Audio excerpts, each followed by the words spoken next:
Yo, what's going on everyone? XpertFusion here, and since the reveal is probably tomorrow, like very likely to be tomorrow, I decided I would do this video going over the one thing that COD 2020 needs to succeed. It's just one simple thing, and this sounds so obvious and self-explanatory, but that one thing is fun. Now, fun is a thing that I never really include when reviewing games because fun is really subjective. Like, it's the most subjective factor into talking about what's, how good or bad a game is. It's so subjective because you could literally have fun with anything, just depending on your mental state at that point in time, depending on who you're playing with, depending on what you make of that game. I could have more fun playing the worst game of all time than the best game of all time, as long as I make it that way. You know what I mean? Even really great games like GTA 5, sometimes I don't have fun in. Like recently, I tried playing it again. I wasn't having a good time, even though I can agree the game is fantastic. But I think it's pretty obvious that this game needs that fun factor. But the problem is, everyone is different. Everyone has fun with different things. There's some players who prefer certain playstyles, some players who prefer other playstyles. So what I feel like this game needs, as much as I would prefer it to just cater to my specific needs, because, obviously, human nature, we're all selfish, right? We obviously want the game to be for us as much as possible. But thinking of it objectively, this game needs to be fun for every single type of player. So even the type of stuff that I don't care for, even the type of stuff that I don't want to care for, I still want the game to do good in. And it's kind of hard to do that, especially when you have so many different ways to make the game. Like, there's so many different options that can go about it. Like, for example, manual healing versus automatic healing. How do you decide which one? You're not going to have separate playlists for each different version of it. So the players who prefer one way or the other, they're not going to be happy with the other way. Now, there are some people who don't care either way, which is fine. But when it comes to something like that, like a specific game mechanic, it's almost impossible to please everyone.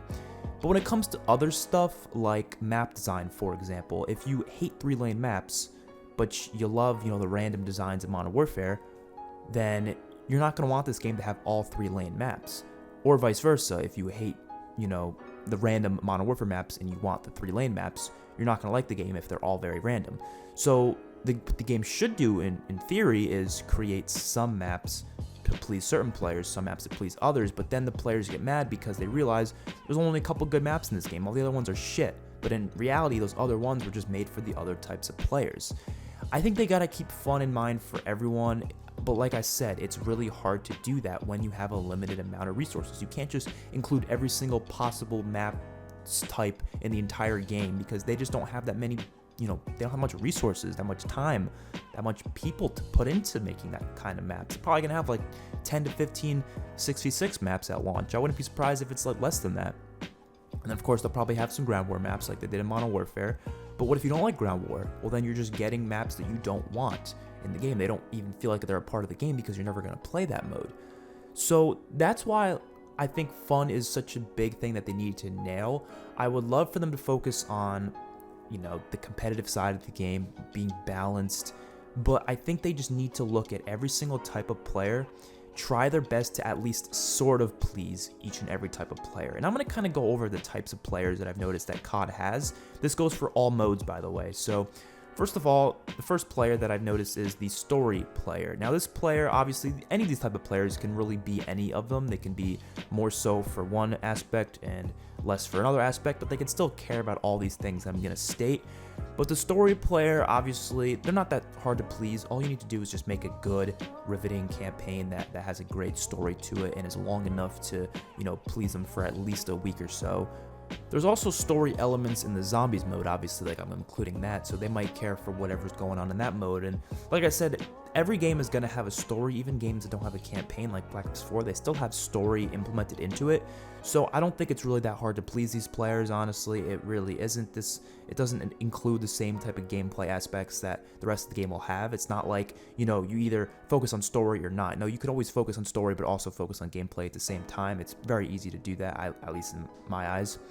The next type of player is the casual player, and this is what I feel like Modern Warfare catered to the most, and this is the player that plays once or twice a week. They hop on after work, after long days. They'll hop on, let's play some Call of Duty. They usually refer to it as Call of Duty. They don't even call it like the actual subtitle of the game, which is kind of funny because they just don't play the game that much. They don't really care too much. They don't follow the news. They don't really know about what's happening with the game. All they do is they see it's on the store when it comes out, and they buy it and they play with the boys every now and then. They usually don't hit like past first prestige. They might hit past it, I don't know. They might play the campaign, they might not, but they probably don't really care about the story that much. They just want to play because it's kind of fun. And then zombies, they might hop in a couple maps and be like, yo, I'm gonna try to get to like round 100, and then they just die in like round 20 or something. Like, the way to please this type of player is simply to allow the game to have a lot of things that are very simple. Now, that doesn't mean I want the whole game to be insanely simple, because I do like some complexity here and there, especially in the zombies mode. But I do think you should have like at least 1 or 2 zombies maps that are very, very simple, something that they can just hop in and play without having to worry about Easter eggs or anything like that, which they could technically do on any map, but you know what I mean, just so you don't confuse them or anything. Have the menus be very easy to access around, not like World War II's menus, which are like literally impossible to navigate. Make it so it's easy for them to understand. Maybe give it a tutorial mode even in the multiplayer to show them how to use different things. Like if we were talking about Black Ops 4, like with the specialists and the manual healing, like tell people how to use that in like a tutorial or something like that, and just make it look pleasable to the eye. Make stuff that gets them into understanding what's happening better. Like maybe if there's a new update coming out, have it flash on the screen right when they load it up, like new update coming in 10 days or something. Like have it flash on the screen so they don't have to look up some trailer online to see it. They can just see it when they load up the game. Unfortunately, these players do make up a large portion of the population of gamers, which sucks, because then these games want to cater to them more and more and more, which I feel like is an issue. I, of course, want them to still care about these players, like I've been stating, but I don't think they should cater to them as much as games like Modern Warfare 2019 has been doing, but it is what it is. So next up is the competitive player, and you don't have to be a professional esports player or whatever to be a competitive player. You can literally just be a competitive player just by the very nature of doing game battles, playing in the arena modes, and just caring a lot about winning games, even if you're just playing public matches. If you're someone who is playing to win, I consider you a competitive player. You don't sit down to have some fun. No, you want to sit there to win games. You are yelling at your teammates, telling them to get better because you want to win these games. Now, I've never been this type of player because the rewards aren't there. You know, winning games doesn't really reward you as much as like just having a good time with getting a bunch of kill streaks and stuff like that. So I've never been a big competitive, like in the winning of games sort of a deal, unless it's like an arena mode where you're actually getting rewarded for it, or if there's some contract where you have to win a certain amount of games, then I want to win games. That's kind of how I am. There's also the pub stompers, which is more similar to me. That's why I don't like skill-based matchmaking, because skill-based matchmaking kind of ruins the whole pub stomping.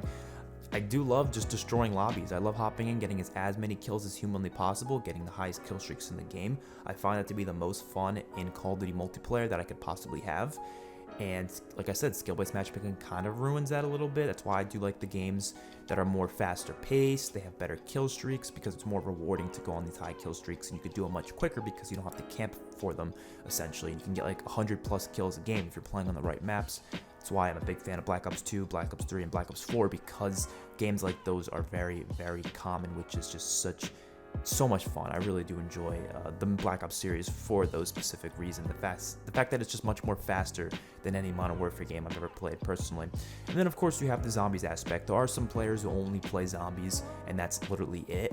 And then there's the players who mainly play zombies, but they touch around with multiplayer a little bit. Obviously you guys know me, I love zombies, but I also love the multiplayer. It's kind of like 50-50 for me. So I would consider myself a big zombies guy, and you do have to support zombies, and I'm really worried they won't, because zombies doesn't bring as much money or attention as the multiplayer does. Therefore, I'm afraid they're not going to put a proper budget into it. Therefore, it's going to be left behind without many updates, without many new maps, without many new DLCs. I'm worried about that. I hope they do something with it so they can give it a proper budget, so they can make some insanely high tier maps. But I don't know, man. I do think they need to support this mode better than they have in the past, even though I have loved zombies. I have loved BO3, BO4, Infinite Warfare. I've loved these zombies modes. A lot of people haven't, but I've loved them, right? But they could be so much better with a better budget. Budget is one of the most important things. Like, you could have the best ideas in the world, but if they're not executed in a good way, because you don't have enough of the resources to make it good, it'll fail. And same thing goes vice versa. You can have a lot of money, but your ideas suck, and it will fail. You need both. You need the good ideas, you need the brains, and you need the money. And they have to put that money into it, and they need to put the time into it, because if you put more money into it, it'll put more time into it just by the very nature of how it works, because putting more money into it usually means putting more people on it, more resources there. That's basically what it means. And I just don't think they want to do that, because they know it's not going to give them as much money as something like multiplayer. That's why they want to focus way more on the multiplayer aspects of the game, which I hope they kind of, make it a little bit more fair this time around, because us zombies fans need some good stuff this year. We need it. So, like I said, I am not too worried for this game, even though I previously was. I just feel like all these leaks that keep coming out sound better and better and better. I'm really looking forward to this reveal tomorrow. I wouldn't be surprised if we get some leaks today. If we do, I'll be sure to cover them without, getting my channel taken down by like showing anything, but you know what I mean. We'll talk about them, talk about what was leaked, because I feel like it'll definitely happen. And then we'll do the reaction video to the trailer tomorrow, as well as a live stream afterwards, and it'll be a really freaking good time. I cannot wait, man. Hopefully you guys enjoyed the video, and I'll see you guys on my next one. Peace out.